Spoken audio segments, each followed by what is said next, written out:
জ্ঞান ফিরতেই মোয়ানা দেখে সে মাউইয়ের দ্বীপে। মাউই মোয়ানার নৌকা হাতে তুলে দাঁড়িয়েছিল। মোয়ানা বৈঠা দেখিয়ে মাউইকে ধমক দেয়, বলে নৌকা নিচে রাখতে। মাউই নৌকা নিচে রাখে।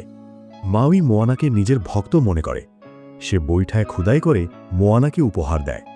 রেগে গিয়ে মোয়ানা বৈঠা দিয়ে মাউইয়ের পেটে আঘাত করে, পরে আসল উদ্দেশ্য জানায়।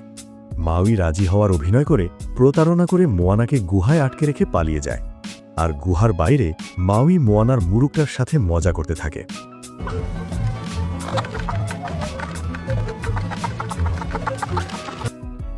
মোয়ানা গুহায় থাকা সিঁড়ির সাহায্যে উঠে আসে আর পানির স্রোতের দ্বারা মাউইকে ধরে ফেলে। মাউই মোয়ানাকে ছুঁড়ে ফেলে। সমুদ্রের স্রোতে মোয়ানা আবার নৌকায় উঠে আসে। মাউই হতাশ হয়ে রাজি হয় মোয়ানার কথায়। ঠিক তখনই নারকেল দানবরা আক্রমণ করে দেয়। তারা দেবীর হৃদয়ে ছিনিয়ে নেয়। নারকেল পার্টিদের দেখতে সোজা মনে হলেও এরা ছিল ভয়ঙ্কর। পরে মোয়ানা একাই লড়াই করে আর দেবীর হৃদয় উদ্ধার করে। এরপর মাউই রাতে নিজের গল্প বলে। মাউইয়ের জন্মের পর তাকে সবাই ছেড়ে চলে যায়। পরে দেবতারা তাকে দেখে এবং একটা জাদুর হুক দেয়, যার সাহায্যে সে রূপ বদলাতে পারত।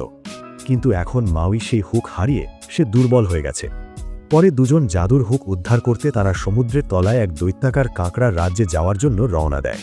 মাউই একটা গোপন দরজা খুলে নিচে ঝাঁপিয়ে পড়ে। সাথে মোয়ানাও ঝাঁপ দেয়। নিচে মোয়ানার উপরে ছোট ছোট প্রাণী আক্রমণ করে দেয়। মোয়ানা সবার নজর নিজের দিকে আনে। এই সুযোগে মাউই নিজের হুক নিয়ে নেয়। মাউই হুক হাতে পেতে তার শক্তি ফিরে পায়। তখনই বিশাল কাঁকড়া আক্রমণ করে দেয়।